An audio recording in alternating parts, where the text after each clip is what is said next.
Imagine being the most perfect lady in the empire, only to have your life explode into a literal nightmare while you pray to a god who clearly has a twisted sense of humor. Under a full moon, the palace is being ripped apart by a siege, and our girl Ideally is just sitting there, begging for a death that does not hurt too much while the world outside goes boom.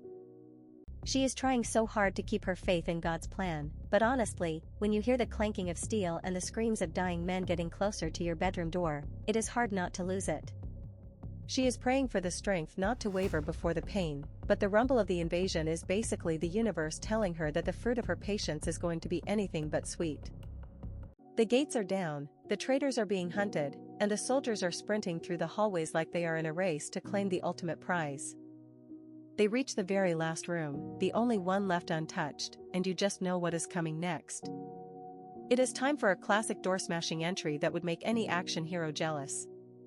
Bang! The door flies open, and there she is. Even in the middle of a literal coup, the soldiers cannot help but gossip about how she really is a beauty just like the rumors said. They are mocking her, calling her Duchess Ideally Lancaster while she just sits there with those sparkling eyes, looking way too calm for someone whose life just got deleted. A man in a dramatic red cape steps forward, and the tension is so thick you could cut it with the sword he is probably holding. Ideally looks him right in the eye and asks if he is there to execute her on the spot. She is ready for the end, but the answer she gets is not what she expected at all. Nope, no execution today. The Emperor wants her alive as a prisoner, which is arguably a way worse fate in these stories.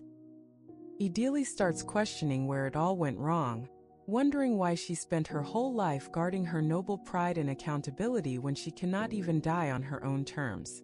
She realizes that being the perfect lady was basically a trap. We jump back 3 years to see her as Ideally Canyon, the girl everyone was obsessed with. She was the talk of the town, not because she was a girl boss, but because she was about to get sold off to a duke who was basically ancient. The nobility were whispering behind their fans, calling the marriage distasteful because the duke was so old he probably belonged in a museum. But Ideally?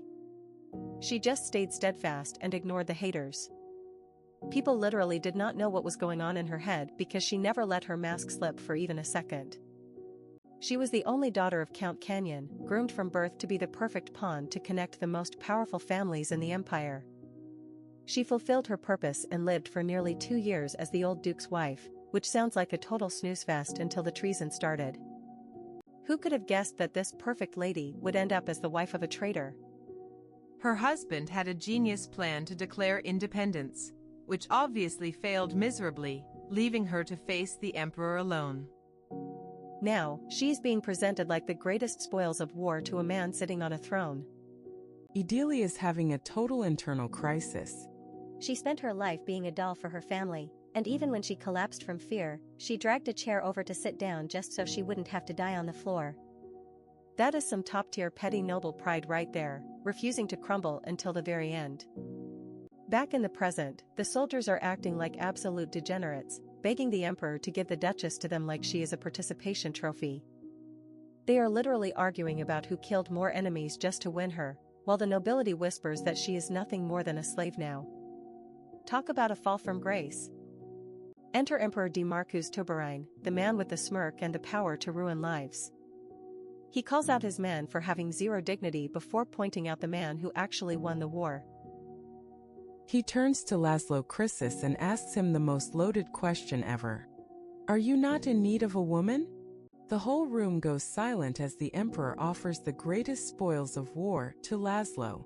You can see the pure resentment in the air because the traditional nobles absolutely hate this guy. Ideally is just watching this play out, probably wondering which brand of hell she is about to be sent to. The gossip mill starts up again. Everyone is salty that Laszlo, a former mercenary and a commoner, is thriving while the Blue Bloods are struggling. He was made a count at 27 just because he is good at killing people, and now he is getting the Duchess too. The jealousy is off the charts. Ideally looks at Laszlo Krisis, the master of the Empire's biggest mercenary guild. To the traditional elite, he is a nouveau riche threat and a delinquent, but to her, he is just the man who brought her here. He is powerful, dangerous, and totally unimpressed by the noble drama surrounding them. Then comes the ultimate roast. Laszlo says he doesn't have any use for her. Except that his maids are short-handed. The Emperor loses it and starts laughing, officially handing over the former Duchess to be a maid for a mercenary count. Idili feels a cold chill of despair, wondering if all that patience was just a lead-up to this absolute disgrace. We are kicking things off with a classic toxic family flashback. 3 years ago, Count Canyon was basically popping a blood vessel because Idil had the audacity to ask why she had to marry a guy who is older than her own father. Her mother's advice is peak Manhwa parent energy. She basically tells Idili to relax because the Duke has a long-term lover and grown kids, so he will not bother her in bed, and she will just inherit everything when he dies. Idili realizes her life was never her own. Her destiny was decided by the prominent families long ago, and her father is literally screaming at her to stop being stubborn about her own basic human rights. The Count goes full emotional manipulator mode, claiming he endured humiliation just to get her this match. He literally calls his own daughter a worthless girl and asks if she forgot why he even raised her. Plot twist. Idili says yes to the dress, but only because she wants to escape her father's house. She is actually relieved the Duke is busy with his mistress because it means he will never lay a finger on her. For nearly 2 years, she was the perfect Duchess mask. She did the math, managed hundreds of staff, and hosted endless parties while the Lancaster family jeered at her behind her back. She never slipped up once, keeping a smile on her lips while waiting for the moment she would finally be free. But spoilers, her patience was actually just her waiting for a train that was never coming. Bang! The Emperor's army storms the estate and Idili finds out her husband was a secret revolutionary. He hatched a whole independence plot without telling her, leaving her totally in the dark. As she is sprinting through empty corridors, the ugly truth hits her. She was not saved. She was left behind as a lure to distract the army while the Duke and his real inner circle escaped. Out of all those people she managed, only one single butler bothered to warn her. She realizes her life of praise was just an empty shell and she should have run a long time ago. Her life as the perfect lady was a total scam. Now she is hearing the clank of prison bars, realizing that a fate much worse than death is waiting for her outside that cell. They call her spoils of war because slavery is technically abolished, but she knows she is just a slave with a fancy title. Her stepdaughter Lauren starts lashing out, mocking her even in the dungeon. The stepdaughters, Lauren and Daria, are being absolute menaces. They are calling her an ungrateful wench and screaming that her father, Count Canyon, ratted them all out to save his own skin. Idili is just too tired to care about their vicious words. She is saving her energy for one last thing. She would rather die than become someone's plaything, and she is looking for a gap in the guard's watch to end it. The Lancaster men are dead, and Idili's father averted his family's destruction by sacrificing her as a gift for Count Chrysis. She knows a female prisoner of war will hardly be treated as human. Her whole body is screaming in pain, but she tells herself to sleep. When she wakes up, she has one goal: figure out a way to kill herself before the transfer happens. She wakes up at dawn, old habits of the perfect lady, dying hard even in a cell. She knows this is her last chance to find an opportunity to die before she is handed over to Chrysis. She watches her very last sunrise, thinking the sky is unbelievably beautiful. She even eats her final meal with gratitude, treating it like a lavish feast before her final act. The guards call her name and she steps out, determined to remain elegant until the very end. Her plan is dark. She is going to jump off the carriage while they are passing through the noble district. She is hoping the servant is inept so she can succeed and die on impact. But as she glances up, she sees Laszlo Chrysis waiting for her, and her heart just sinks. Idili is trapped in a carriage with the man who ruined her life, and she's losing it. She expected a squad of soldiers, but nope, the big boss himself showed up. She's convinced he's there to personally keep an eye on her like she's some dangerous criminal, and she's low-key terrified he's actually going to try and talk to her. The internal monologue is getting dark, guys. She knows she's the wife of a traitor, and to the commander of the Emperor's army, she's basically trash. She's wondering how he could ever look at her with anything but disgust, but the tension in this small space is enough to make anyone want to vanish into thin air. Suddenly, the Count notices she's shaking like a leaf. Instead of roasting her, he does the unthinkable and wraps his own cloak around her shoulders. He literally tells her to stop shivering, and she's just sitting there like, oh, I guess I was trembling. Her heart is doing Olympic gymnastics right now, and not in a cute way. But wait, she's not falling for the nice guy act. Idili starts plotting. She thinks if she throws his cloak at him, it might distract him for just enough time to jump out of the carriage. She's literally choosing a potential death over his hospitality. The girl is ready to risk it all just to get away from his suffocating presence. She's actually doing it. She hears another carriage coming and starts her internal countdown. 1, 2.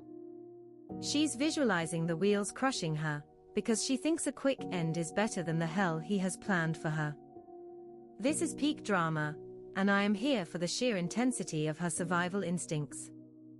Right before she can hit 3, the Count speaks up and basically reads her mind. He tells her it'd be better if she didn't do that. Imagine being so busted. Her heart skips a beat because she realizes he's been watching her every move and knows exactly what she was plotting. This man is officially a psycho-level observant. Idili is officially terrified. She realizes he put her in his carriage specifically so she couldn't pull any stunts. He's not going to leave her alone for even a second. The realization hits her that this man is going to be her shadow from now on, and her escape plan just went up in smoke. They finally arrive, and Chrysis is looking as intimidating as ever. He tells her to get off, and she steps out into what she calls the hell she'll be living in. The estate is huge, but to her, it's just a golden cage, or maybe not even a golden one, considering how this story is going. In true clumsiness meets fate fashion, her ankle gives out as she's stepping down. She slips and starts to fall, and you already know what's coming. It's the classic trope we all love and hate at the same time. He catches her. Of course he does. She's waiting for the pain of hitting the ground, but instead, it's just soft. She realizes she's caught in his arms, and the awkwardness is off the charts. Her heart is going Batum again, but this time it's mostly from pure embarrassment. We get a quick flashback to her noble lady training where her teachers basically told her that falling into a man's arms is a cheap and vulgar move to win his heart. Idili is dying inside, hoping he doesn't think she did it on purpose. She's a duchess, not a pick-me girl, and she wants him to know it. The Count ignores the romantic tension and gets right to business. He calls for Marcia, the head housekeeper. Idili is confused because usually, a butler would be handling this. She notices the estate seems a bit Empty?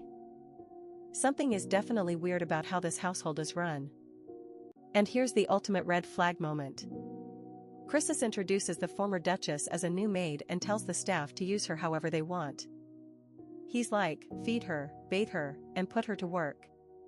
Idili is stunned. He's actually going to make a Duchess scrub floors?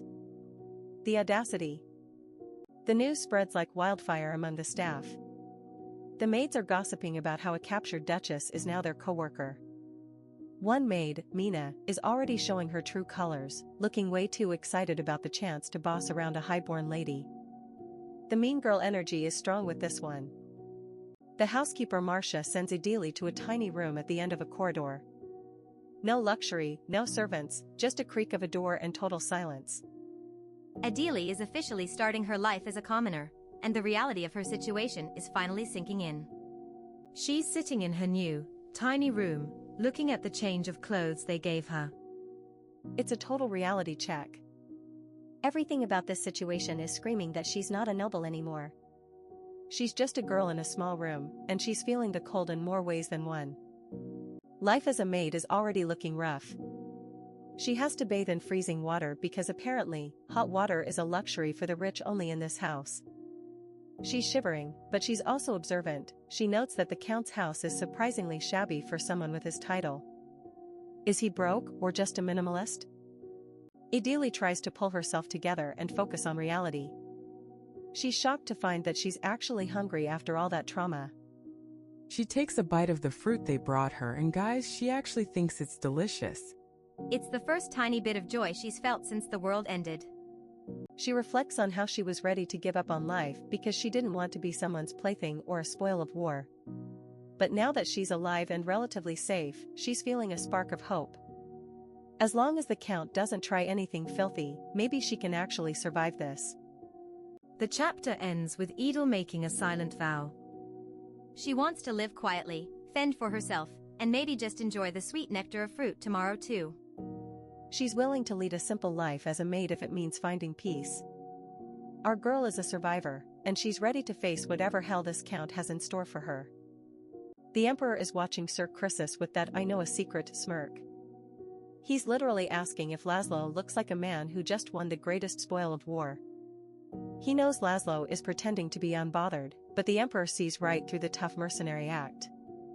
Let's talk about the true nature of mercenary King Laszlo. This man only joined the conquest at the last minute for the cold, hard cash. He and his band of mercenaries did more for the war effort than the actual knights ever could. He's the MVP, but he's basically just a high-paid contractor. Laszlo is so brazen he tells the Emperor he doesn't need anything more than what's in his contract. He has zero interest in social status or playing the noble game. The Emperor thinks he'd make the perfect dog, but needs a better lure to turn him into a loyal hound. Making him a count wasn't enough to secure his loyalty. We flash back to the victory banquet 2 years ago where the traditional nobility was literally whispering in disgust at this commoner getting a title. They're acting like they're going to be sick just sharing a room with him. The court is a total mess of gossip, wondering what the Majesty is thinking by promoting a mercenary. Even though Laszlo won the war, he was not welcome at the party. But in that moment of isolation, Laszlo definitely had his eyes on one person, Edele Lancaster. The Emperor sees that look and realizes it's worth a gamble. He's casting the die and settling in to watch the drama unfold. He's never lost a bet in gambling, and Edele is his winning card. In the present, Laszlo is literally cursing that snake of an emperor. Laszlo realizing he's been outmaneuvered. He didn't expect to cross paths with Edele like this, and it's giving him a massive headache. He only took the title so his little sister could marry into a decent family and have a better life. Laszlo knows the nobility holds him in contempt because of his common birth. He's worried about how his sister will be treated in marriage negotiations. From what he's seen, noble marriages are just vulgar transactions where fathers sell their daughters like livestock. He remembers Edele being sold off to an old coot as a second wife just for family connections. She was smiling during the negotiations, and he couldn't help but wonder if she was just greedy for power. But despite his judgment, he literally couldn't take his eyes off her. He thought he'd never see her again after she became a duchess. Unlike him, she was born and raised in the noble life. Now, the very same woman is a maid in his own house. He calls the Emperor devious for handing her over as a warning to other conspirators. Laszlo realizes if he hadn't taken her, she'd have been sold off or would have killed herself. She was found alone in an empty castle after everyone else fled. Her own father, Count Canyon, cut ties with her just to save his own neck. She was completely forsaken. He scoffs at noble pride, not understanding why she'd want to throw her life away. But he figures if he keeps her around, he might find a use for her eventually. He thinks if she can just move on from her past, her life here won't be the worst thing ever. Reality hits Edele hard the next morning at the estate. The head housekeeper, Madame Bohen, is already screaming at her. She's mocking Edele's former status, asking if her noble house used dirty old rags for laundry. The bully vibes are immaculate here. The housekeeper tosses a wet rag at her and mocks her soft hands. She asks if Edele was too afraid to get dirty while washing. Edele just nods and promises to do better, which is honestly the most badass way to handle a hater. She's not giving them the reaction they want. Madame Bohen tells the laundry maid, Salia, not to go easy on the traitor from the House of Lancaster. She's laughing and whispering about Edele as if she's not standing right there. One of the other maids is actually worried there might be blowback for being this rude. The housekeeper scoffs, asking if the dead duke is going to come back from the grave to defend his wife. She tells everyone they can treat Idili however they like. Idili realizes the housekeeper just wants to show off by overpowering a former duchess in front of everyone. Madame Bohen is clearly waiting for Idili to break down into tears. But Idili thinks this is all totally unnecessary. She's actually happy Lancaster is gone, so their insults about her former house don't even hurt. She's just waiting for the housekeeper to finally leave. The other maids think Bohen is being way too rude, especially since they're already busy. Idili starts her training with Salia in the laundry room. She knows she's being put in an uncomfortable position, but she's determined to finish the work in front of her. The manual labor is grueling, and Idili is worried she doesn't have the stamina to keep this up. But she tells herself to be grateful just to be alive. As she works, we get a dark memory of her father calling her a worthless, useless excuse for a daughter. No wonder she's so resilient. If you thought the psychodukes were the problem, wait until you meet the father of the year, Dustin Canyon. This man is currently losing his absolute mind in his study, screaming at his son William because his daughter Idili had the audacity to not kill herself.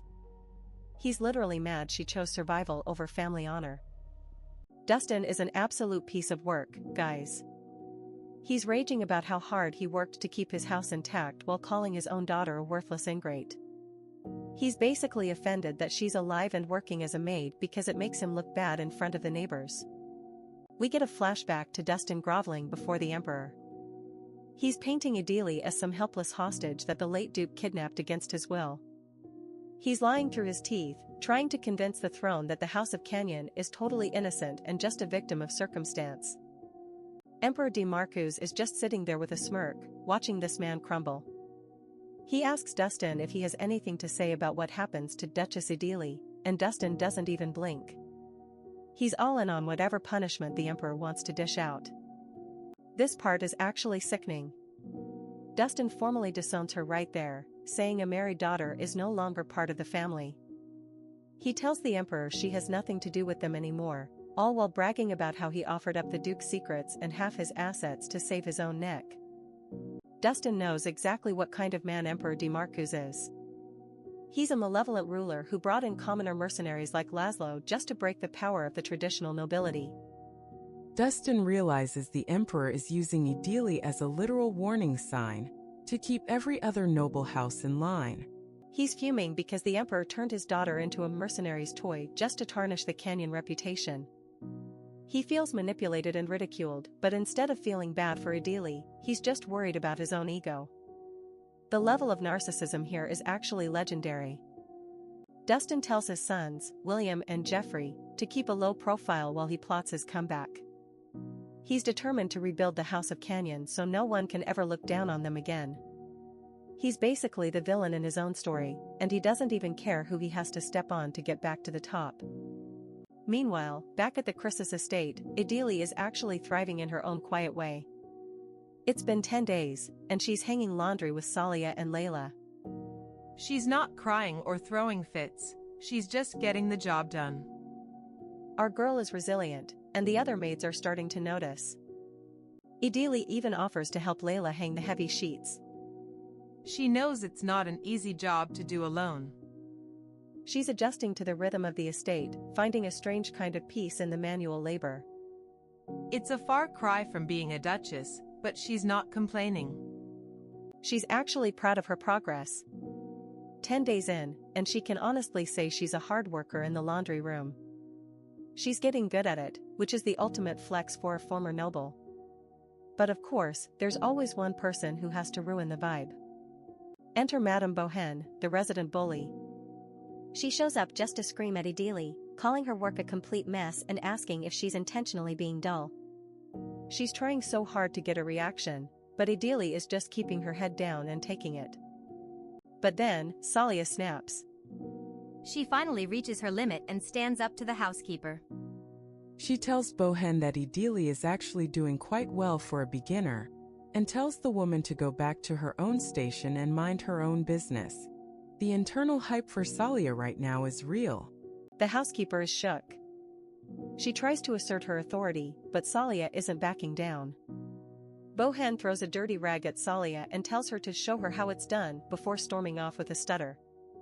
Salia even sticks her tongue out at her. Talk about a morale boost for the laundry crew. Idili thanks Salia, but Salia plays it off like she's a total tsundere. She claims she only did it because the housekeeper was being a nuisance to everyone. She warns Idili that they might get skimpy meals as a revenge move, but tells her not to worry about it. Idili feels a wave of guilt, realizing her presence is causing trouble for the other maids. She sees them suffering and wonders if they're all okay. She hasn't even had the chance to really talk to them yet, but she's already worried about the blowback they're facing because of her. At night, Idili looks at her blistered and chapped hands. The labor is real, guys. But she's also realizing something interesting. Count Chrysis hasn't summoned her once in 10 days. It's like he's completely forgotten she exists, and honestly, she's totally fine with that. She's actually happy to be free from the Lancasters. She's praying for peace and hoping she can just keep living this simple life and eat an apple tomorrow. But just as she's settling in for the night, there's a sudden knock-knock at the door. Remember that terrifying cliffhanger where Idili thought the Count was finally coming to claim his prize in the middle of the night? Well, plot twist. It is not our brooding commander at the door. It is actually Daisy, the youngest maid from the room next door, looking all hesitant and shy. Idili barely knows this girl, they have only passed each other in the halls with a quick hello. But Daisy is standing there at this ungodly hour because she has something she wants to give our fallen Duchess. Talk about a midnight delivery service you actually want. Turns out, the walls in this servant's quarters are paper thin. Daisy has been listening to Idili moaning in pain every single night from those brutal laundry blisters. She brought over some ointment and cream to help her heal. My heart is officially melting for this sweet girl.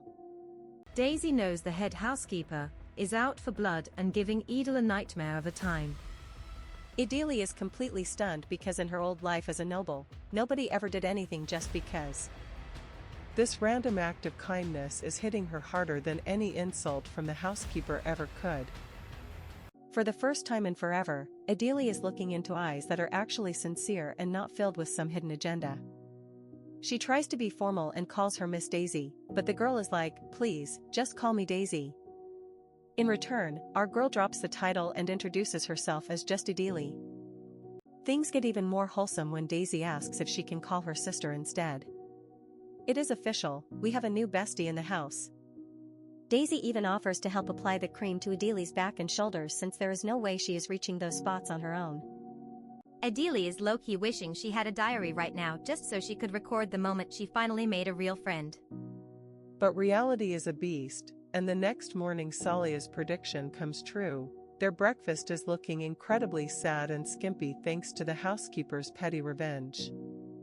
Even with the tiny portions, Idili is keeping her chin up because hey, at least there is still fruit. She is used to fasting anyway just to keep that Duchess figure, so a little hunger is nothing new. Plus, the medicine Daisy gave her actually worked, and her back is finally feeling human again. But the peace does not last long. After 10 days of being completely ghosted by the master of the house, Idili finally gets the call. Count Chrysis wants her in the sitting room on the first floor. Right now. The vacation from the main lead is officially over. As she walks down those fancy halls in her maid uniform, Idili is trying to convince herself that nothing crazy is going to happen since there will be other people around. But you can tell she is wondering what the hell this bloodthirsty mercenary wants with her after all this time. She enters the room and there he is, Count Laszlo Chrysis, looking as overwhelming and intense as ever. He tells her to take a seat, and you can practically feel the oxygen leaving the room. He has a question for her, and it is a total curveball. He asks if she is familiar with a dowager marchioness named Barbara Celestine. Idili is immediately on guard, wondering why on earth he is bringing up a name from her old social circle. She admits they have had tea a few times, but she is clearly terrified of what he is implying. Laszlo scoffs and says it must have been some tea for that rigid old woman to write to him. He holds up a letter and reveals that this high-ranking noblewoman actually wrote to a bloodthirsty mercenary like him just to beg for mercy for Idil. Ideally is shaking as she reads the letter from her dear friend Barbara. The Dowager Marchioness actually stood up for her, telling the Count that the entire Lancaster house kept Ideally in the dark about the treason. She begged him not to push Ideally into even greater despair. Our girl is having a total emotional breakdown inside. She assumed everyone from her past had abandoned her because, well, treason is a pretty big deal. But realizing that someone actually believes in her innocence is overwhelming. She is experiencing more kindness as a maid than she ever did as a duchess. While Ideally is touched by Barbara's consolation, she immediately pivots into survival mode. She is terrified Laszlo will think Barbara was an ally to the Duke's schemes. She starts babbling that their relationship was purely private and that he shouldn't misunderstand the letter. Laszlo looks at her and asks if she is afraid he is going to hound the old lady. He points out that she is trembling like he is about to literally cut someone's head off right there in the sitting room. Ideally is so scared she can barely breathe, and the tension is high enough to snap a sword. Then, another plot twist. The big scary commander actually shuts up and realizes he went too far. He sees her face and actually apologizes for the comment. Ideally is blinking in total shock because she has never seen this side of him before. Is the ice finally starting to melt, or is this just another mind game?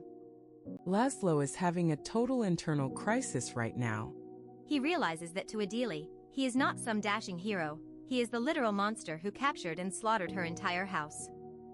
He's looking at her and thinking she must be absolutely disgusted by his presence, seeing him as a cruel and vicious beast. Our commander is low-key roasting himself for being an insensitive fool. He actually made a joke about cutting off heads while she's sitting there trembling. He's grit his teeth in frustration because he really just wanted to know why the Marchioness is going to such extreme lengths to help a traitor like Ideally. Ideally is playing it cool with some legendary main character energy. She tells him that he was just following orders and claiming victory, so there's no reason for him to feel uneasy. Laszlo is shook, wondering how she can stay so composed and rational, while her entire world is literally in ashes. He's staring into those green eyes and can't find even a tiny shadow of resentment or hatred. He realizes she is a true duchess because her composure is flawless. Every word is meticulously chosen, a total shield she built through years of brutal noble lessons to keep her emotions locked away. Even though he's a count by title now, Laszlo feels like he's still just a rough mercenary deep down. He's feeling a weird mix of shame and heart-thumping tension while sitting across from her. He finally sighs and tells her she needs to be the one to reply to that letter from her friend. Ideally is totally stunned that he's actually letting her write back. He tells her to write whatever she wants, but then he drops a specific request. He wants her to let the Marchioness know that he isn't going to treat her the way the cynical public expects. The public expectation is basically that he'd treat her like a slave or a beast, and Ideally is visibly relieved he's not about to demand knightly favors. Meanwhile, Laszlo is privately fuming at the nobles who think he's a brute just because he's a mercenary. The irony? This big scary man has never even held a woman's hand before. Laszlo looks at Ideally and sees a woman as tiny and frail as a small bird. He has a little sister of his own, and the idea of being brutal to a woman makes his blood boil. He makes a fierce, silent vow right then and there. He will never lay a finger on her or mistreat her. Ideally is so moved she actually beams at him, giving him a sincere, "Thank you so much." After the meeting, she heads back to her room, and man, that drafty hallway is freezing. But she's finding comfort in the small things, like the ointment Daisy gave her for those nasty laundry blisters. She's reflecting on the rough lives of the other maids and realizes Daisy has been working here since she was tiny. Ideally resolves to be a kinder presence for the girl. Just then, there's a rattle at the door. The Count actually kept his word and sent over high-quality paper and a pen so she can write her letter. Ideally is rushing to the desk, her mind racing with all the things she wants to say to her friend Barbara.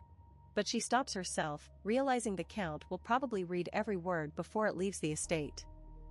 She has to be careful, she can't even address her as beloved like she used to. As she starts scribbling, Ideally flashes back 7 years to the first time she met Marchioness Barbara Celestine at a tea party hosted by Countess Roderick. The vibe was already tense because the Dowager Marchioness was a total legend in the social scene, but she didn't get along with the other ladies. The gossip was in full swing at the party until the Marchioness actually arrived. The room went silent because everyone was focused on the clack-rattle sound of her walking. It wasn't heels, she was limping on a prosthetic leg, and the sound was echoing like crazy through the hall. Idili realized the hostess, Countess Roderick, had invited Barbara specifically to humiliate her. Ripping on someone's disability for social clout? That is a new level of noble trashiness. Young Idili couldn't stand the cruelty, so she rushed forward with an over-the-top, dramatic welcome to break the silence. She fabricated a wild story on the spot about how the Marchioness helped her when her carriage broke down in town. She even claimed Barbara refused to accept payment. It was a total lie, but it gave the Marchioness a dignified reason to be the center of attention and masked that uncomfortable limping noise. Barbara saw right through it, calling Idili a nosy young lady under her breath, but she played along. Idili was just proud that she could save an elderly lady's dignity in a room full of vultures. She's remembering how easily the social scene can destroy a person's reputation over nothing. The flashback shifts to the ladies gossiping cruelly about a viscountess seeking divorce after her family went bankrupt from a scam. They're judging her for working as an interpreter to make money, acting like her independence is an insult to her husband. The toxicity is actually suffocating. The memory ends with a total mic drop moment. Marchioness Barbara slams the table in rage, scaring the absolute life out of the younger gossips. She rebukes them for being way more conservative and narrow-minded than her generation ever was. And that, folks, is why Idili respects her so much. We are still in the flashback, and Lady Barbara is out here ending careers at a tea party. She is calling out the other noblewomen for being way too conservative and judgmental. She defends a woman who worked her tail off to save her sinking ship of a house, asking what on earth is wrong with having that kind of ambition. The other ladies are absolutely shook, whispering behind their fans. They can't wrap their heads around a noblewoman acting like a working man. They think the Viscountess failed her duties, but Barbara isn't having it. She calls her a progressive woman who did what her husband couldn't. Barbara basically tells them to stop dragging others through the mud and start fighting for their own rights. The room goes cold, and the gossip turns toxic. They start spreading rumors that Barbara devoured her own husband because she dared to lecture him on his affairs. Talk about a toxic social scene. The ladies try to play it off and move to a new topic, but young Idili has seen enough. After the party, she literally chases Barbara down. She's realized that this rigid woman is actually the strongest person in the room, and she wants in on that energy. Idili admits she was wrong to feel sorry for Barbara earlier. She asks if she can visit occasionally because she wants to become just as strong. Barbara actually smiles, a rare sight, and says she would love to have those kinds of discussions with her. From that day on, they became inseparable best friends. Idili realizes that Barbara loved her more than anyone else in the world. She wonders if things would be different now if she had just taken Barbara's advice closer to heart instead of being a dutiful daughter. Barbara's advice was legendary. Don't ever get used to making sacrifices. She warned Edel to liberate herself from manipulative men trying to control her.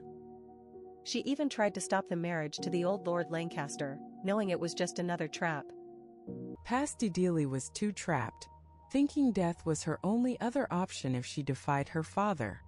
Barbara practically begged her to just ask for help, promising to handle everything. Flash forward to the present, and Idili is finishing her letter, hoping to ease her old friend's worries. That was their last encounter, and Idili is clearly emotional as she sends the letter off. But while Idili is having a moment, the head housekeeper is having a breakdown. Madame Bohen has found out that the Count summoned Idili during the day, and she is absolutely steaming with jealousy. Bohen labels Idili as a minx and is furious that Salia is taking her side. She's realized that the younger staff, Salia, Layla, and Daisy, are all forming a little Idili protection squad, and she needs to remind them who is actually the boss of this house. The housekeeper is a total piece of work. She calls the other maids insolent brats for not paying tributes to her. And here is the real tea, some of the staff are suspicious that she isn't showering with cold water like everyone else. Boom. Revelation time. Bohan and her crony are paying 100 ling tons a month to hoard the warm water for themselves. She's been making up excuses for the staff, but she's secretly living like a queen while the rest of them freeze. To cover her tracks and her losses, the housekeeper is literally planning to sell off items from the house. She thinks she can get away with it because Count Chrysis is never home and his sister, Lady Linnea, trusts her blindly. Madame Bohan literally brags that the entire household is in her pockets. She's the one making the staff do grueling, unnecessary work just to maintain her power trip. She's currently whispering weird lies into Lady Linnea's ear to keep the manipulation going. Lady Linnea falls for it every time, telling Bohan to run the estate perfectly like a real noble house. Meanwhile, Adili is back at the daily grind, handing over the letter she wrote for the Count to pass along. The laundry work is endless and honestly, half of it is just busy work meant to make the staff suffer. Daisy is exhausted, her whole body aching from a day of mopping the house out of the blue. Idili realizes this is just another one of the housekeeper's moods. Idili notices something very strange about the Chrysis estate. It's been a month, and she has never seen a single guest. Despite being in the Emperor's inner circle, Laszlo is a total social outcast. Is it the rumors, or does he just hate people? Our girl is starting to flip the script on her impression of the Count. Compared to the manipulative snake she used to know, his general attitude and generosity actually make him seem like a decent guy. She's rubbing her sore hands, thankful for the ordinary life she has now. Daisy drops some gossip about the Count's sister, Lady Linnea. Apparently, staff quit constantly because she is so moody and unbearable. Since she has never worked a day in her life, she has zero empathy for the maid scrubbing her floors.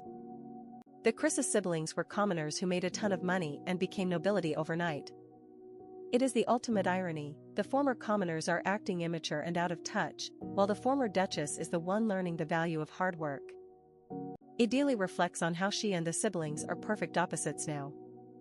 She had to learn how to do laundry from scratch in this house, something she knew nothing about before. They are all just playing roles in a highborn world they don't quite fit into yet. Despite being the Emperor's right-hand man, Count Chrysis lives in an estate that is giving major eerie and shabby vibes. The man in charge clearly does not care how his mansion is run, leaving the only lady of the house way too obsessed with micromanaging the laundry. Maybe they just do not know any better, or maybe they are just too busy being mysterious. Here is the real problem, there is no butler to keep things professional. Without a man in the middle, the head maid Madame Bohan is out here wielding all the power like she is the secret queen of the servants. It is a recipe for a toxic workplace if I have ever seen one. Idili asks our sweet girl Daisy if all the maids quit because of Lady Linnea. But plot twist.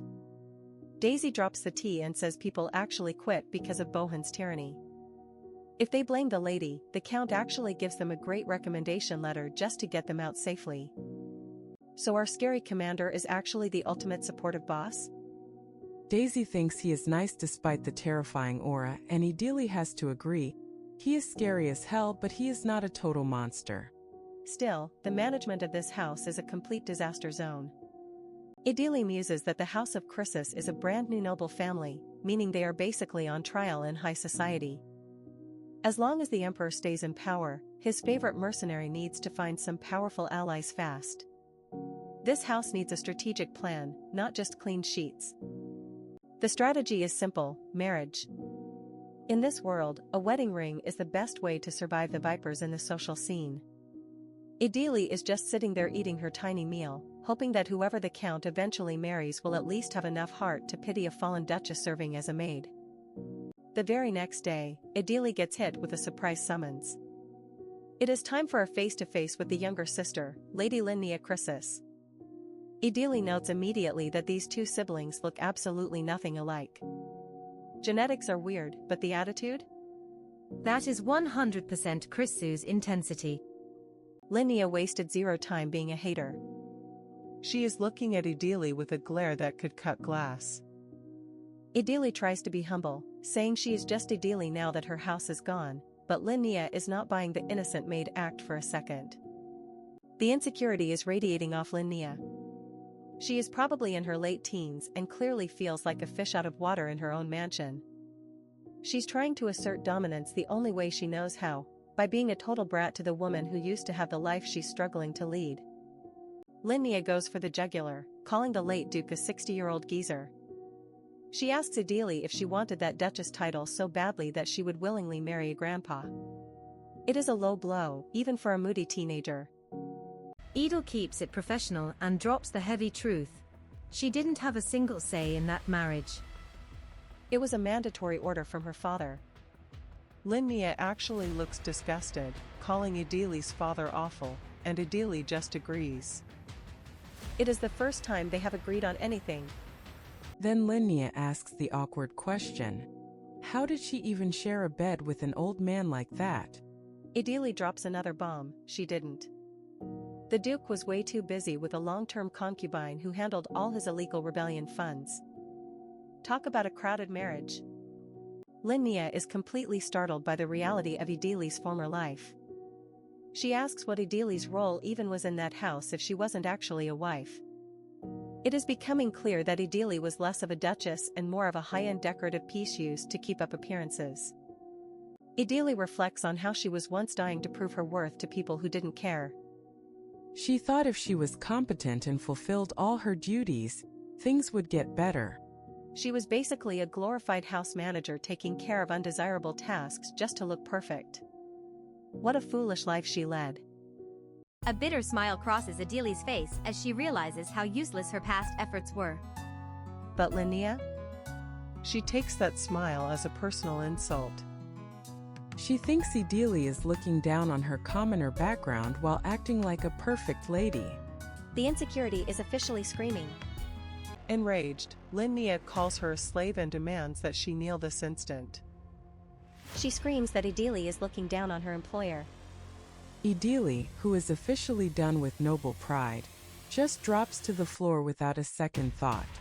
She is basically like, sure, my knees are cheap, take the win. Linnea is shaken by how easily Idili gave up her dignity. She screams about how Idili used to be a duchess and should have more pride.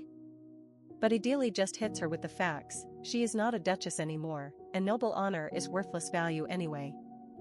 Linnea vents her trauma, accusing nobles of being liars who mock people after inviting them. She screams that everyone owes their lives to her brother's mercenaries. Idili realizes the poor girl isn't even seeing her. She is just seeing every noble who ever snubbed her family. Banished from the room, Idili is haunted by Linnea's pain.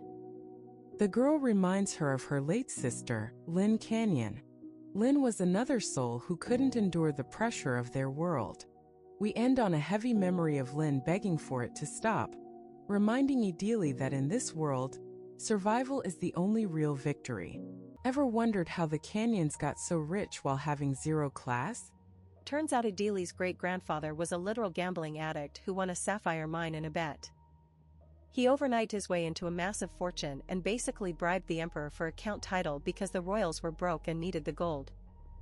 They are the imperial version of the nouveau riche with zero dignity to back it up. Because they were purchased nobility, Idili's father, Dustin, became obsessed with looking the part. We see a tiny, 10-year-old Lynn trembling while trying to memorize the most prestigious families under his pressure. When the poor girl slips up, Dustin literally smacks her, calling his own child a foolish girl. Then he turns to 12-year-old Idili to show her sister how it is done. Idili perfectly recites the names of the great houses, Lancaster, Barrington, Tollane, and Wynblair, just to keep the peace and stop the hitting. This is not a home, it is a high-stakes classroom run by a tyrant. Dustin makes it crystal clear that Idili's only value is her potential to marry into one of those elite families. He is using his daughters as social climbing gear so no one can ever look down on the Canyons again. He is basically selling his kids for status, and he does not care who knows it. After another Father of the Year moment involving a smack, Idili tries to comfort a crying Lynn. Lynn feels like a total fool, asking if she will ever be as perfect as Idili. It is heartbreaking to see a child measure her worth by her ability to memorize a list of arrogant nobles. Idili lies through her teeth to protect her sister, claiming their father is just harsh with his words to encourage them. She is trying so hard to keep Lin's spirit alive in a house designed to crush it. She even offers to share her cookies and help her study so Lin won't feel so alone. The sisters' bond is literally the only thing keeping them sane. Lin smiles and says she is okay with anything as long as she is with Ideally. But of course, Dustin can't let them have a single moment of joy without ruining it with some arbitrary new rule. Because Lin did terribly on a test, Dustin forbids her from having any snacks. He forces her to sit there and watch while Ideally is allowed to eat, telling her she hasn't earned the right to a treat. This level of psychological warfare on a child is actually insane. Lin is so broken she tells Ideally to just enjoy the snack without her while she goes back to her room to do more homework. Ideally is left watching her sister walk away, feeling a sharp ache in her heart because she knows their father is only getting worse. Ideally is fuming inside, wondering why her father is only cruel to them and why she is so helpless to stop it. She wishes she could grow up faster just to be a shield for Lin. She starts to wonder if marriage is actually the freedom her father promised or just another cage. To survive, Ideally throws herself into becoming the perfect lady. She works tirelessly to be slim, thin, and always have a beautiful smile. She is training herself to be the most desirable bride in the land, hoping that being a perfect product will finally buy her some peace. While Ideally is busy achieving the perfection their father demands, she is secretly hoping it will make Dustin powerful enough to finally leave them alone. But while Ideally is succeeding, Lin is falling further into the abyss of their father's disappointment. Fast forward to Lin at 16, and Dustin is absolutely losing it. He is screaming that she is a big waste of money because she hasn't made her social debut or made any connections yet. He compares her to Ideally, who is already out there playing the social game. Dustin rages at Lin, asking when she will ever be of use to him and claiming he is ashamed to even let her out of the house. Ideally is watching this nightmare unfold, wondering if she will ever truly be free, or if they are all just doomed. Despair finally wins. Lin tells Ideally through tears that she simply cannot become a noble lady like her. She says the only thing she wants is to fly away like a bird. Ideally doesn't realize yet that this is not a metaphor, it is a goodbye. The tragedy strikes like a lightning bolt. Ideally is coldly told that Lin is dead. The official story is that she accidentally fell from the third-floor balcony while looking out, but we all know the truth. Dustin shows absolutely zero grief. He is actually annoyed that Lin died during such a busy time for him. He warns Ideally to keep the whole thing a secret so word doesn't get out and ruin his social standing. The lack of a soul in this man is genuinely terrifying. With Lin gone, Ideally's last bit of hope withers into total despair. She gives up on escaping and finally marries into the House of Lancaster just like her father wanted. She realized that no one could bear the weight of a life they never asked for. Back in the present, Ideally is looking at her blistered hands and reflecting on her sister's end. She feels a heavy sense of empathy for Lady Linnea, who is clearly in her own kind of pain. Ideally feels helpless, but she is starting to realize that maybe her experience with trauma can actually help someone else for once. Our boy Laszlo is finally back at his estate, but the vibe is completely off. The moonlight is doing its best to make things look prestigious, but the atmosphere is colder than a basement freezer. Even the clip-clop of his horse sounds like it's judging him tonight. Talk about a hostile workplace. Even the head housekeeper doesn't bother to greet the master of the house anymore. Laszlo is looking at his own manor and realizing it's less of a noble estate and more of a glorified military camp. He literally doesn't care about status, but the disrespect is getting loud. Laszlo has a sudden urge to check on Ideally, but he stops himself because he's a professional. He knows that visiting a maid's quarters at midnight is the fastest way to start a scandal that even the emperor couldn't bury. The internal conflict is real, guys, and he is losing the battle with his own curiosity.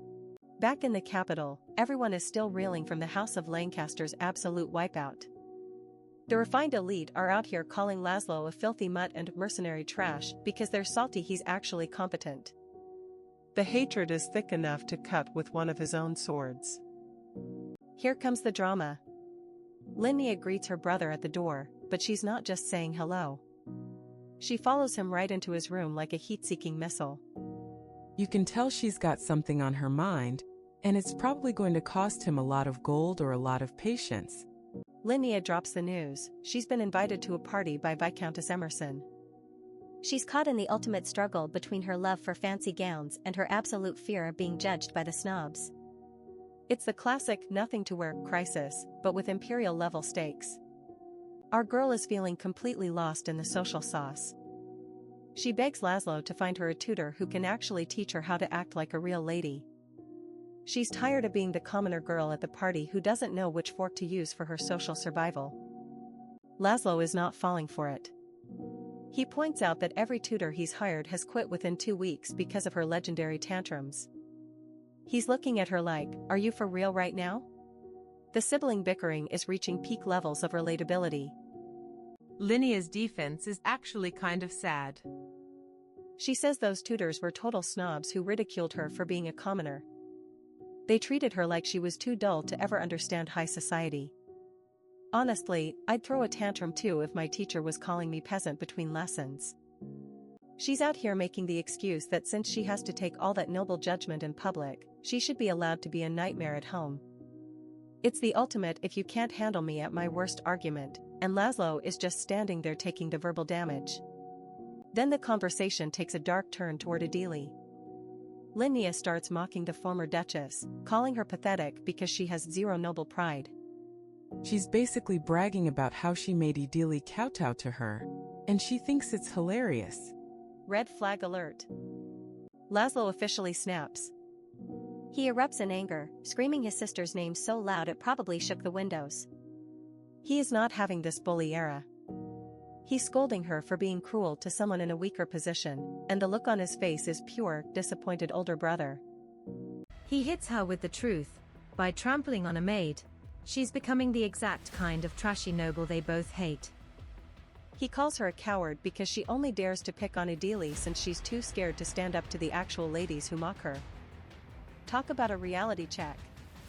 Linnea is tearful now, accusing him of being a know-it-all who doesn't care about her pain. She's playing the victim card hard, crying about the ridicule she endures daily. It's a total emotional breakdown, and she's not backing down from her life as hard stance. She storms out, slamming the door hard enough to wake the dead.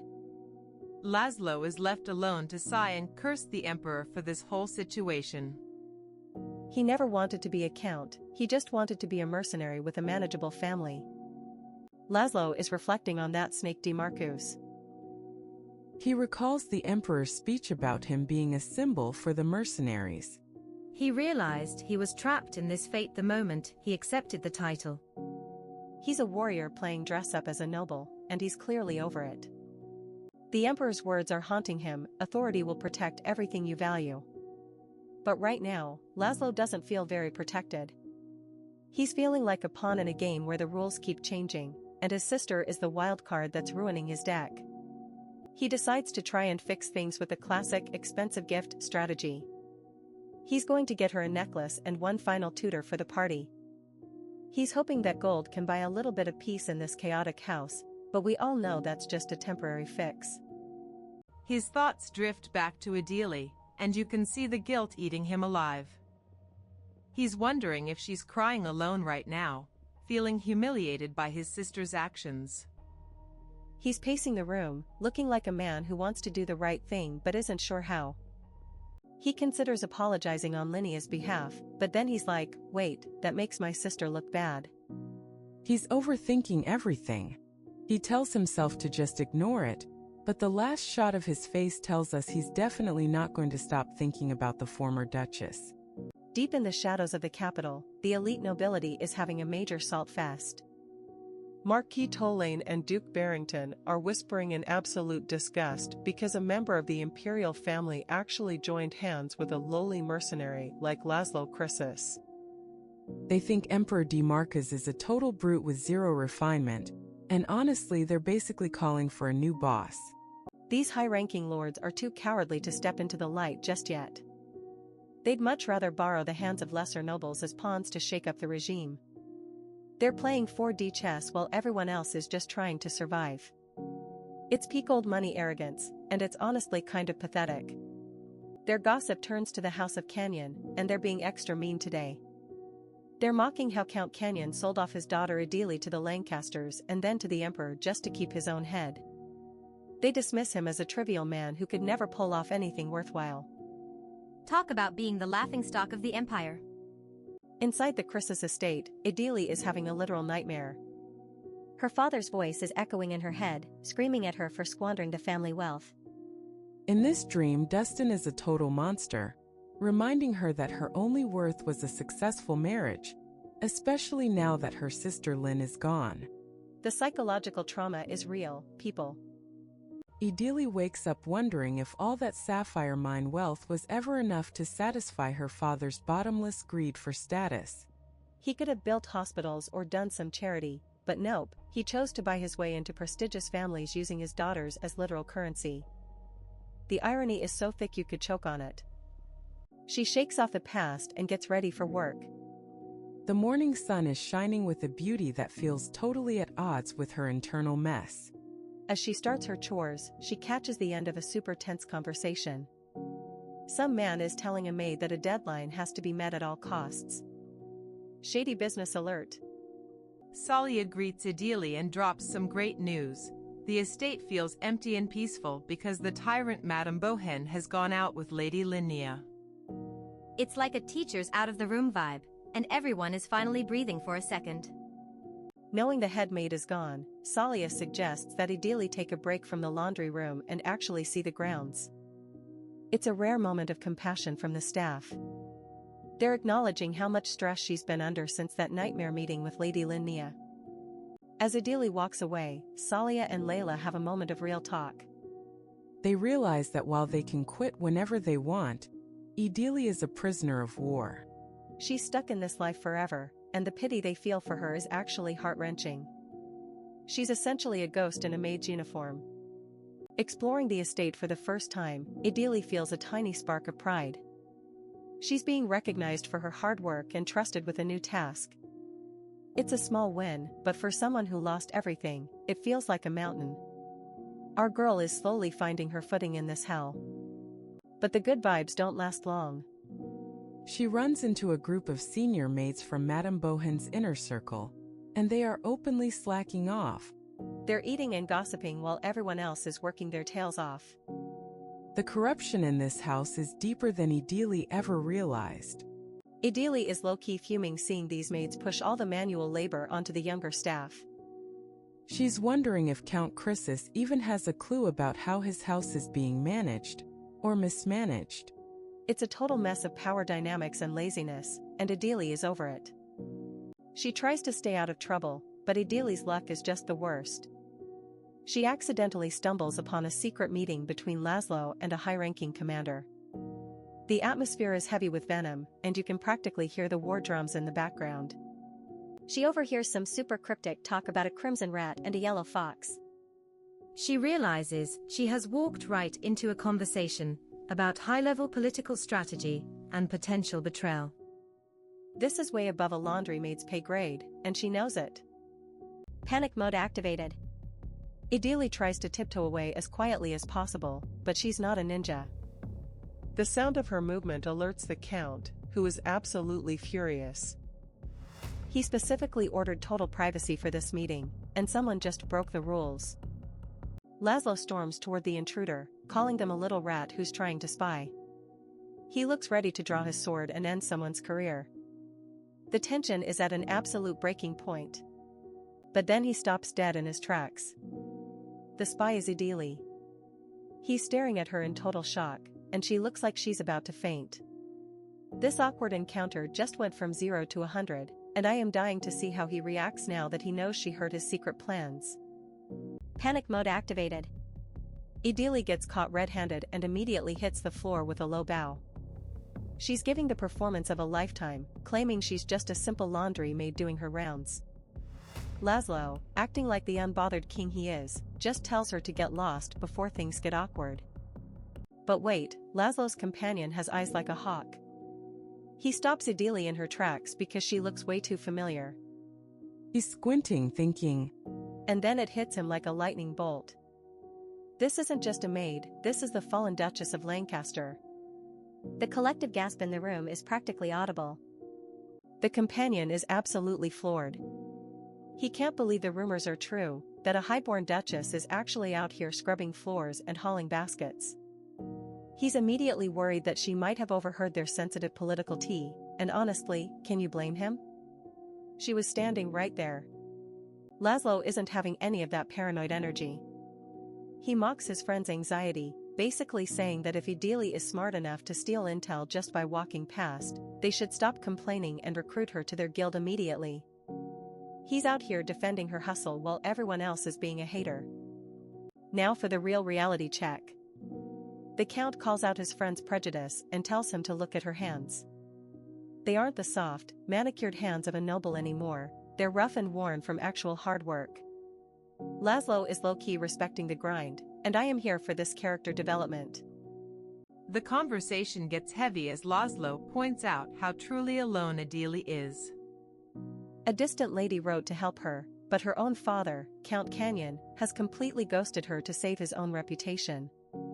It's a cold world, and Idili is just trying to survive at one laundry basket at a time. Major slip of the tongue moment. Laszlo accidentally calls her Idili instead of Maid, and you can tell he's feeling some type of way. But he's a professional, so he quickly pivots back to the mission. It is time to talk about the Crimson Rat and the Yellow Fox, names that sound like they belong in a high-stakes fable. As the secret meeting wraps up, we head over to the Imperial training grounds. Enter Edmund Milton, the second in command of the Royal Chivalry. This man is out here pushing himself to the absolute limit, sweating and grinding like he's trying to win a gold medal in being the most intense knight. The subordinates are in the back throwing major shade. They're whispering that Milton should be the top commander, not some lowly mercenary like Chrysis. The salt levels in the palace are at an all-time high, and they're definitely not fans of the new management. Milton is playing the humble king card. He tells his men that everyone has a suitable position and that he's just honored to serve. Is he being sincere or is this just top-tier PR? Either way, he's making himself look like the saint of the military while Laszlo is the vicious outsider. The Grand Master of the Royal Chivalry joins in on the roast session. He's expressing his total distaste for the Emperor's decision to promote a commoner. It's clear that even at the highest levels, the blue bloods are absolutely livid that a mercenary is sitting at their table. But hold on, the younger generation has different ideas. 3 young knights, Terry, Angelo, and Joseph, decide to go rogue. They're tired of the palace politics and the boring drills. They want to see what the legendary mercenary king is actually made of. These 3 fanboys show up at Laszlo's estate looking nervous as hell. They're fumbling and stuttering, trying to ask for the honor of training under him.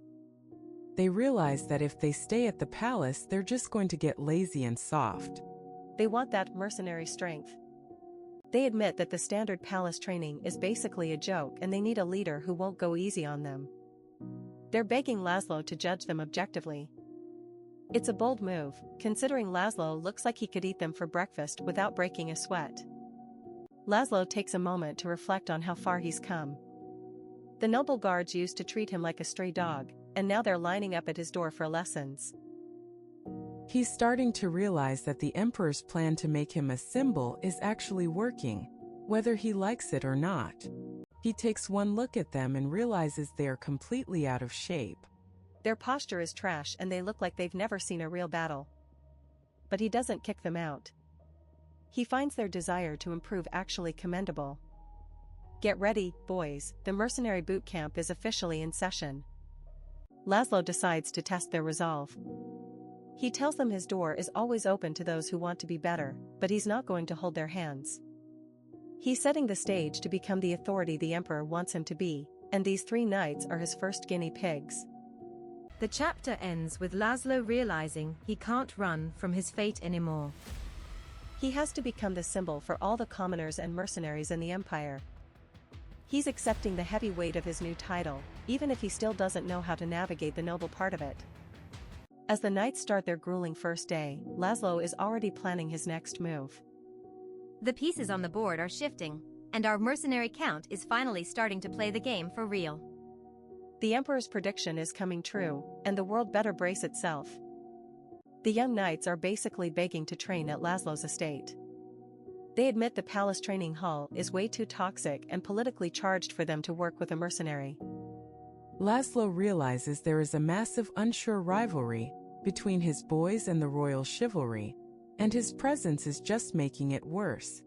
Laszlo has his doubts about these guys, but their desperate desire to get swole actually moves him.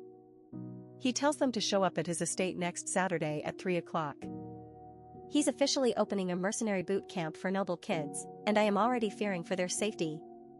Returning to the manor, Laszlo decides it's time for some extreme home makeover. He commands the staff to start a massive redecoration project.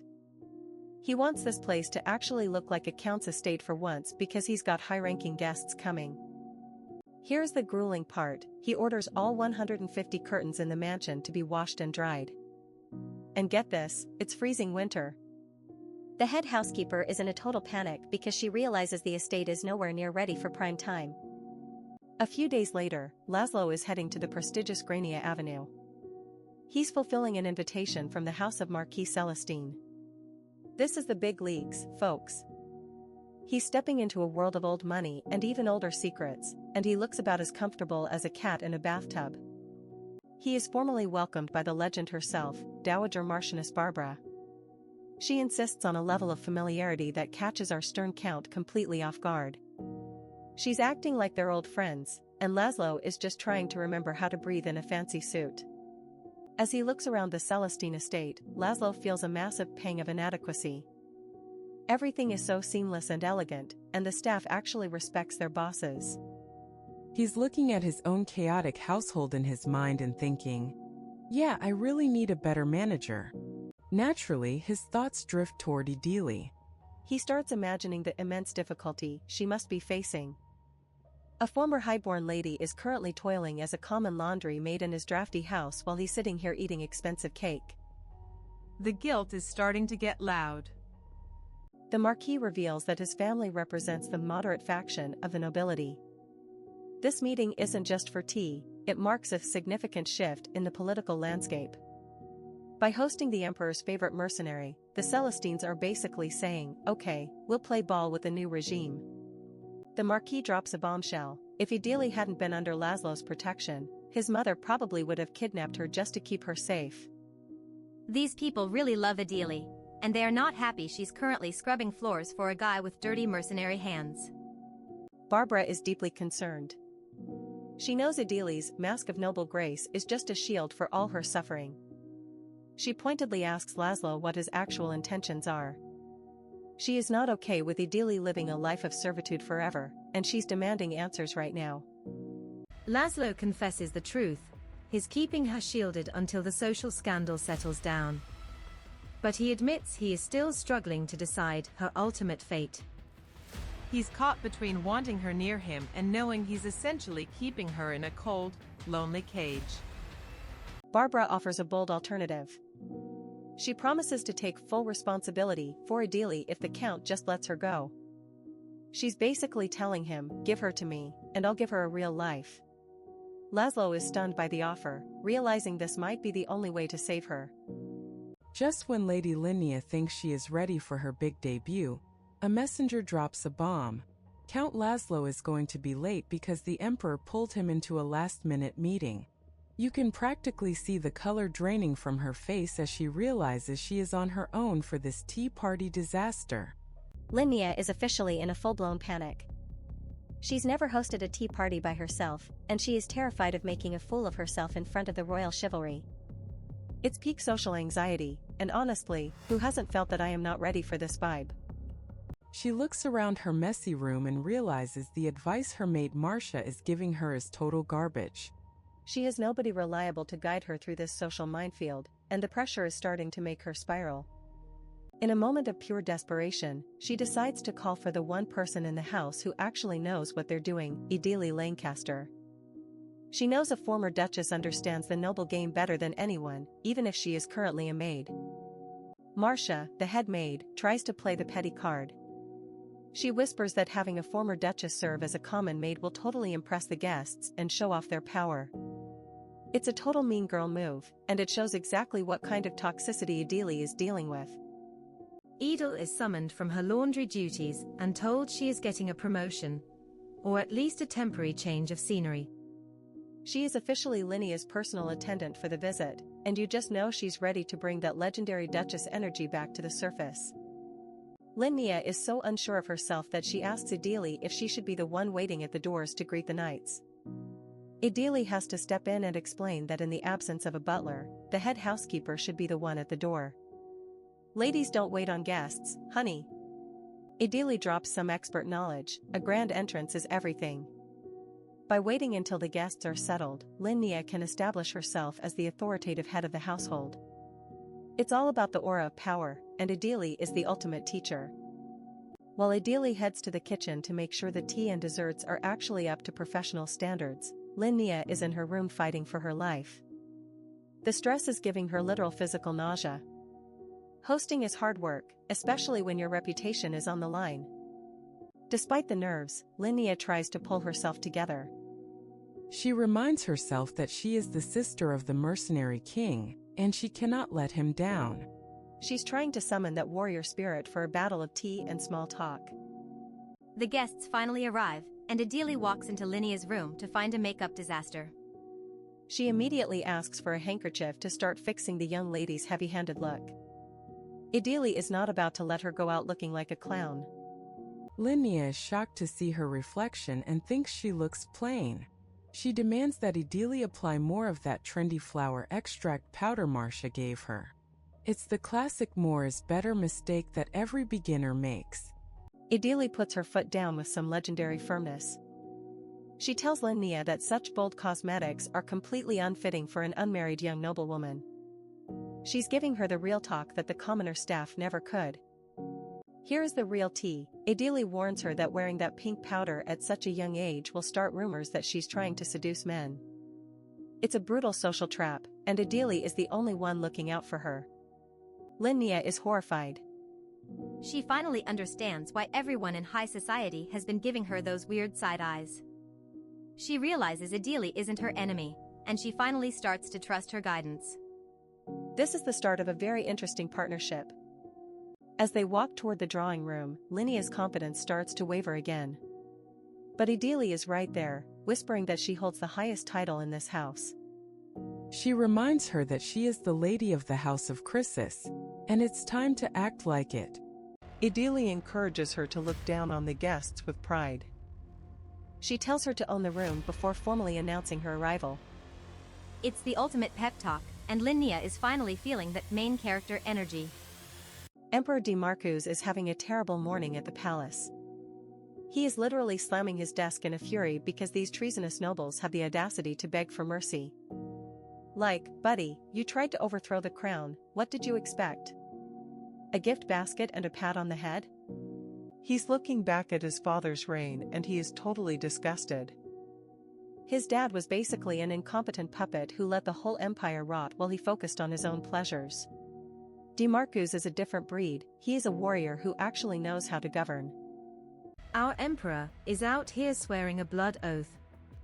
He is going to drag this empire out of the rotten gutter and bring back actual justice.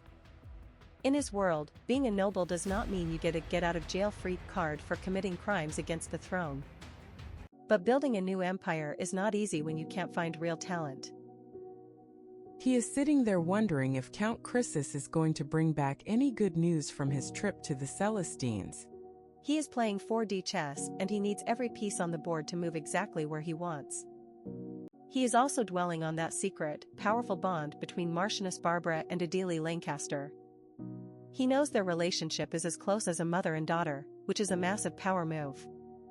It is almost like Adili has a secret guardian angel in high society.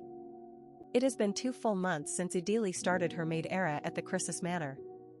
The Emperor is low-key playing matchmaker in his head, wondering if enough time has passed for Laszlo to catch feelings for her.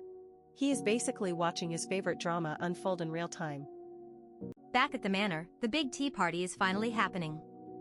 Lady Linnea is out here officially introducing herself to the visiting knights. She is explaining why her brother is running late, and you can tell she is trying so hard to look like she has it all together. These knights are absolutely awestruck. They realize Laszlo being summoned to the palace privately just confirms he is the emperor's ultimate favorite. They are realizing they are in the home of a man who actually has the power to change their lives. Lin Nia is feeling a wave of relief. She is finding that the conversation is actually flowing more smoothly than she ever thought possible. She is silently thanking Idili for all that social guidance she provided earlier. It's actually working. Enter Idili. She is coming in to serve the tea and dessert to the guests. Linnea is momentarily worried that the simple presentation is going to look plain or underwhelming to these high-ranking knights. But she couldn't be more wrong. The guests don't even notice the tea. They are completely dazed, unable to take their eyes off Idili as she moves through the room. Her Duchess aura is so strong that these knights are basically forgetting how to breathe in her presence. One of the knights thinks he is being clever, and uses the excuse of washing his hands to disrupt the whole party flow. He insists that the maid, specifically Idili, has to be the one to show him the way. Bro, everyone knows you just want a private moment. Lady Linnea is left standing there feeling totally slighted and confused. Her guests are literally abandoning their host to follow a maid into the hallway.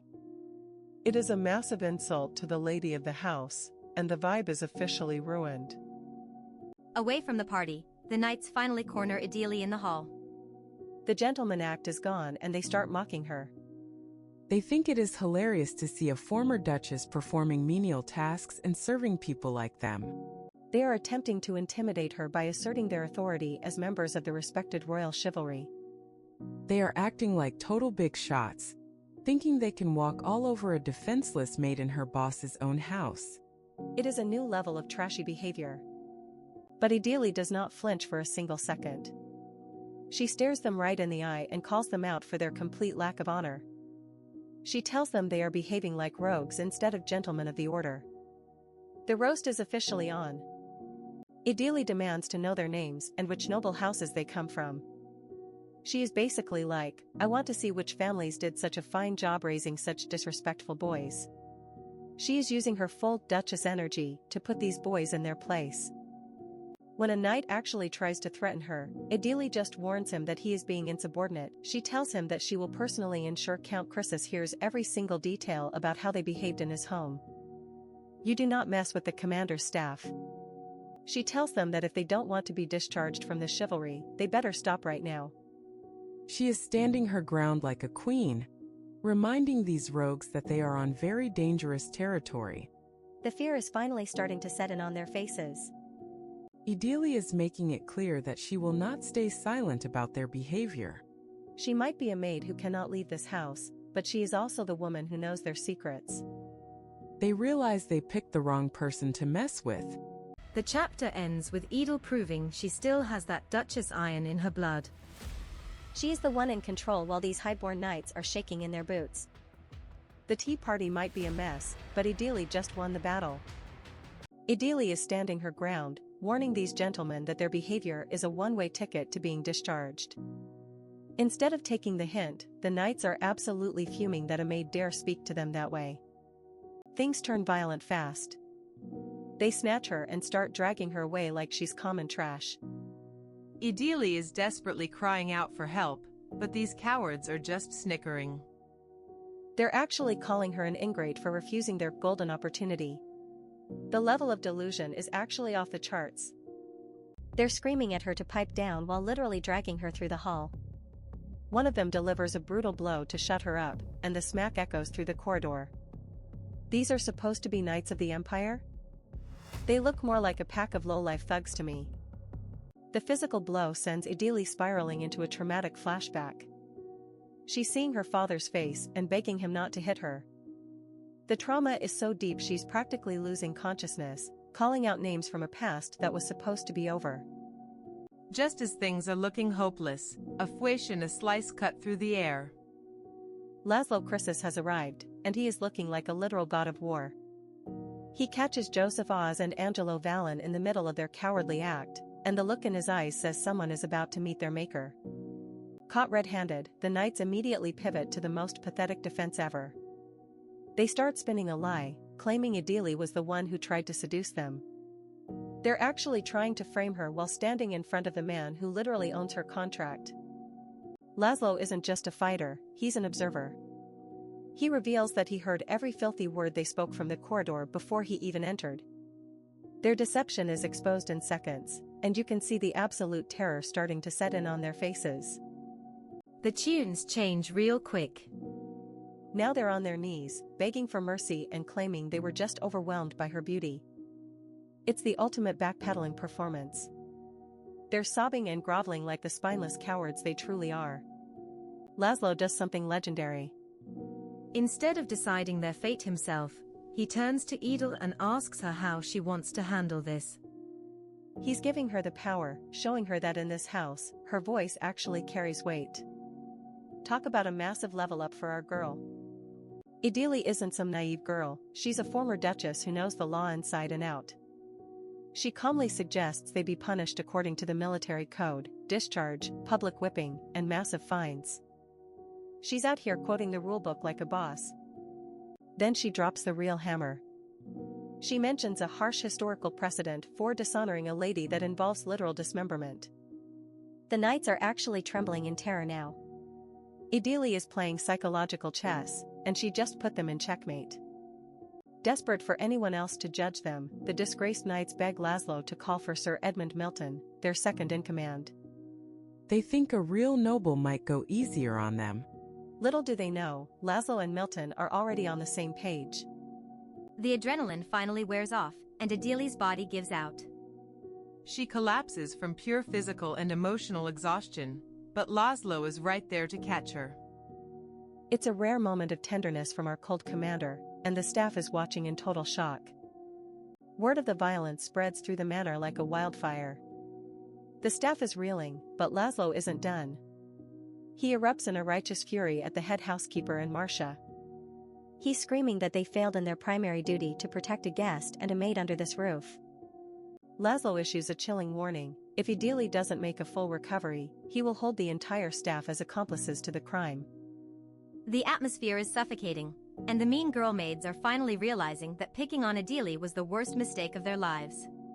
Sir Edmund Milton finally arrives at the estate. He's not here for a tea party, he's here to deliver the royal chivalry's final verdict. He looks disgusted by his own men, and the tension in the room is high enough to snap a steel blade. Milton confirms that the knight's behavior was perfectly unacceptable. He formally expels Joseph and Angelo from the chivalry for their complete lack of honor. Their careers are over, their reputations are in the trash, and honestly? Good riddance.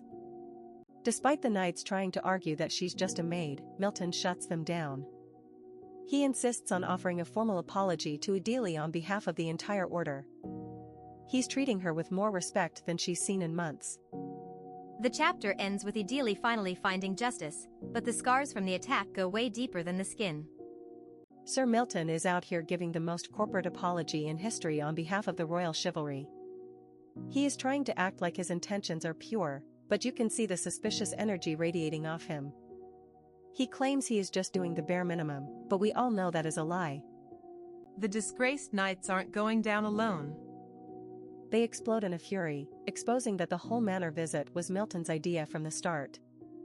He basically used the promise of seeing a fallen duchess to lure them into this barnhouse of a manor.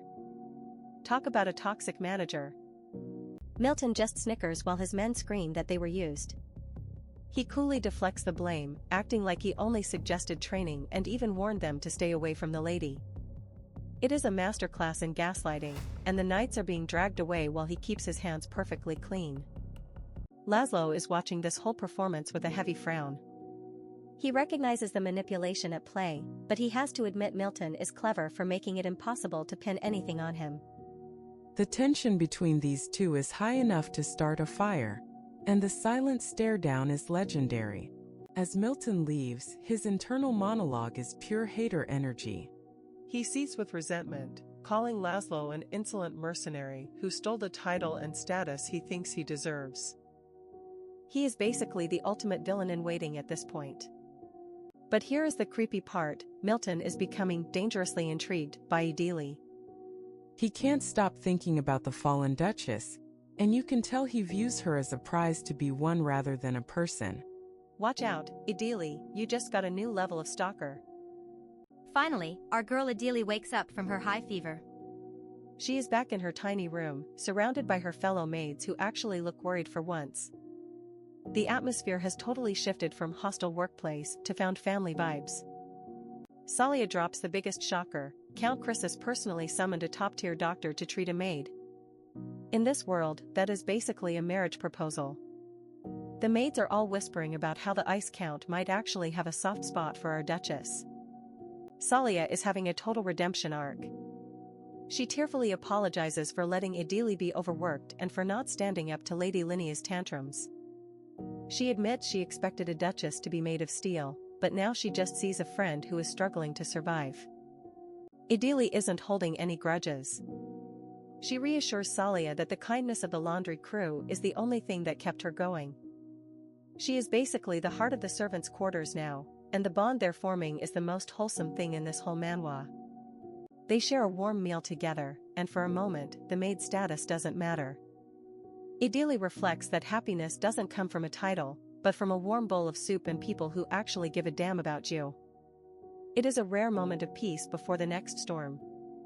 The food tastes like true happiness to her. She realizes she never felt this kind of warmth in the House of Lancaster. It is a sweet, crunch-filled escape from her harsh reality, and she's finally starting to smile for real. 3 days pass and the fallout report is in. Daisy updates Idili on all the drama. Those trashy knights are facing a full military trial, the head maid Marcia got her salary docked, and Lady Linnea is officially grounded for 2 weeks. Justice is served, and it tastes better than that soup. Idili is worried that her presence in the laundry room is still making Laszlo furious. She thinks she is a walking scandal and prepares herself for the ultimate breakup talk. She heads to the Count's office, looking like she is walking toward a guillotine. She enters the office and, silence. Laszlo is just staring at her, looking more intense than a thunderstorm. Remind us that things are about to get serious. Neither of them says a word, and the tension is literally suffocating. Idili decides to speak first and hits him with a low bow. She offers a sincere apology, claiming she brought shame and scandal upon his house. She is literally apologizing for being assaulted. Our girl has been gaslit by her father for so long she thinks everything is her fault. Laszlo is absolutely bewildered. He is staring at her like she has 3 heads. He cannot comprehend why the victim of such a cruel incident would be the one saying sorry. You can see the error 404 happening in his brain as he tries to process her humility. He finally finds his voice and asks her if she is really sorry. He has realized that she truly sees herself as a burden, and it is making his mercenary heart actually ache. He wants to tell her it's not her fault, but he is too socially awkward to do it normally. The silence returns, but this time it is different. Laszlo is looking at her with a mix of pity and something much deeper. He realized that Idili isn't just a duchess in ruins. She is a woman who has never known a day of true safety. We end on a heavy cliffhanger. Laszlo is standing there, caught between his duty and his growing obsession with this prisoner. Will he finally tell her she's safe, or will Milton's intrigue get to her first? The drama is officially peak. Idili is standing in front of Count Laszlo, and get this, she's the one apologizing. Laszlo is looking at her like she's grown a second head, wondering what on earth she could possibly have done wrong in that mess. He starts by calling out the head housekeeper and his own sister, Linnea, for being the irresponsible ones here. Instead of taking the win, Idili starts making excuses for the girl who treated her like trash. She tells the Count that Linnea is way too young to be hosting these high-stakes noble parties on her own.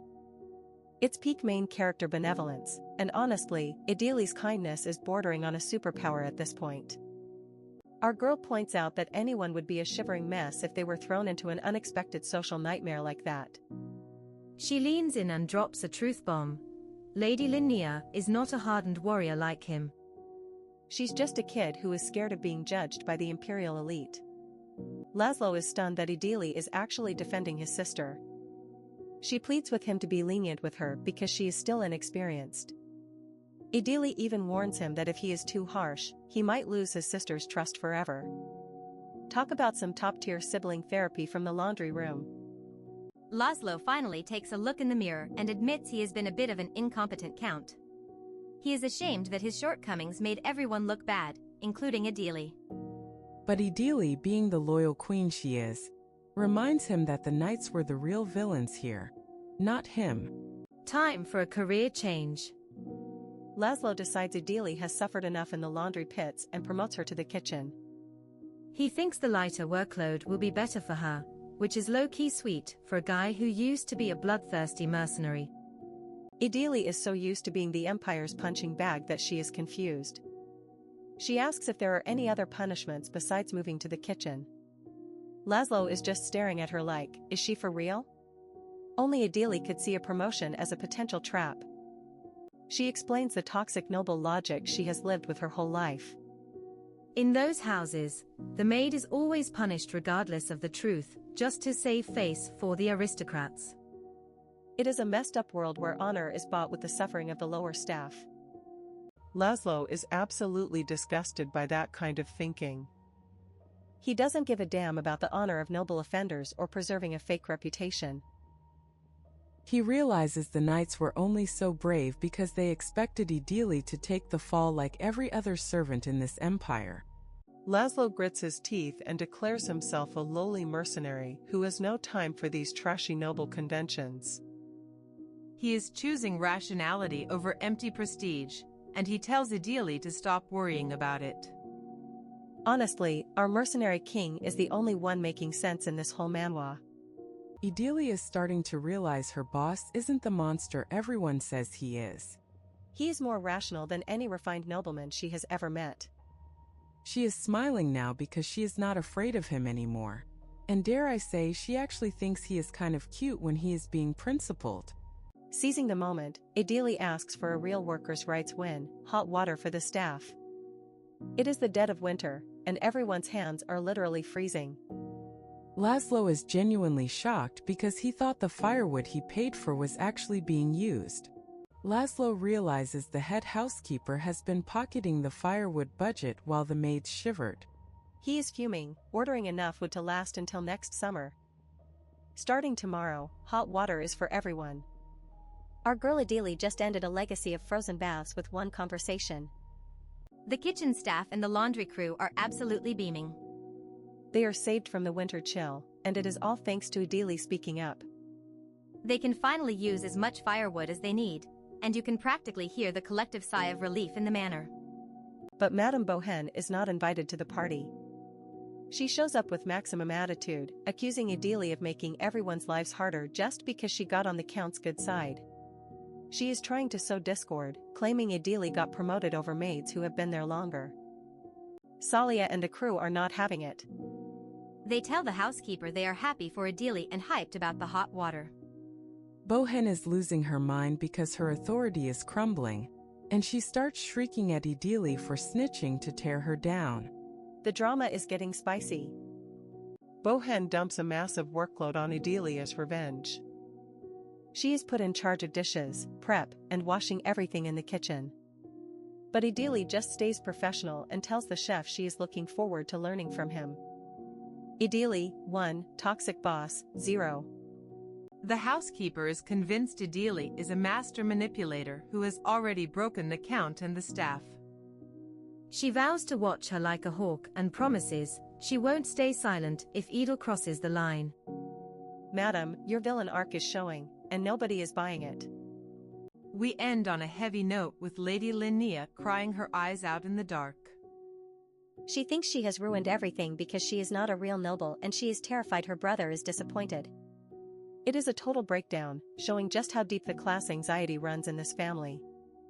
Idili is starting her new chapter in the manor's kitchen, and the clatter of pans is a total vibe check. She immediately runs into Lola, who is trying to pull the new girl card to get out of washing the heavy cauldrons. Lola thinks she found an easy target, but she has no idea who she is dealing with. Refusing to be a pushover, Idil drops a legendary truth bomb on Lola. She firmly reminds her that the cauldron is her job, and that she shouldn't be slacking off. Our girl is officially done being a doormat, and honestly, the new Adili is exactly the energy we need right now. Preparing 3 elaborate meals a day is basically a full-body workout. Adili is physically exhausted, but she's finding her rhythm. She's thinking about Celia and Layla, vowing to work just as hard as they do, because she's not about to let her squad down. While taking a breather, Adili overhears a hushed conversation at the back entrance that sounds way too shady. A vegetable vendor named Bobax is having major cold feet about signing a purchase receipt. He's got a bad feeling about the arrangement, and so do I. Madame Bohen, the head housekeeper, is out here acting like a mob boss. She's cold, manipulative, and pressures Bobax to sign by dangling extra money over his head. It's clear she's running a side hustle that the Count definitely didn't sign off on. From the shadows, Adili connects the dots. This isn't just a bad deal, it's blatant embezzlement that's draining the estate's resources. She decides to channel her inner spy and tell the housekeeper to find some concrete evidence. It's Mission Impossible, Kitchen Edition. Adili takes a massive risk by sneaking into Count Chrisus's private office right after Bohen leaves. She's looking for that suspicious paperwork, and her heart is probably doing 180 beats per minute. One wrong move and she's busted. Success. She finds the Bobax store receipt, and the lies on it are absolutely bold. The paper claims they're buying premium-grade potatoes and tomatoes for over 2,000 ling tons. That is a lot of cash for some basic groceries. Edel knows the truth is rotten. The vegetables delivered to the kitchen are actually substandard garbage. She realizes the housekeeper is pocketing the difference between premium and trash prices. There has to be a hidden ledger somewhere recording this fraud. Her investigation gets interrupted when she runs into Lady Linnea on the 2nd floor. Talk about bad timing. Adili has to scramble for an excuse fast, or her spy career is going to be very short-lived. Thinking quickly, Adili claims she's just there because she was worried about Linnea's health after the night incident. It's a total lie, but it works like a charm. Linnea is actually touched by the kindness and starts softening up toward Adili. Linnea reveals that her brother actually listened to Adili's advice and shortened her grounding. She's practically gushing about how bold Adili is to ask the Count for things. The ice is officially melting between these two. Now Linnea is asking for Adili's counsel regarding a second invitation to a party by Viscountess Emerson. She wants to know if the Viscountess actually likes her. It's almost sweet how much she's starting to rely on Adili's social expertise. But wait, we jump to a different part of the capital, and Viscountess Camille Emerson is a total mean girl. She reveals to her cousin that she only invited Linnea to mock her and make the party more interesting. It's a social trap, and poor Linnea is walking right into it. We end on a heartbreaking note with Linnea asking Adili if someone of her background can ever find a real friend in high society. She's so hopeful, and Adili knows exactly how cruel that world can be. The drama is officially peak, and the betrayal is coming from every direction.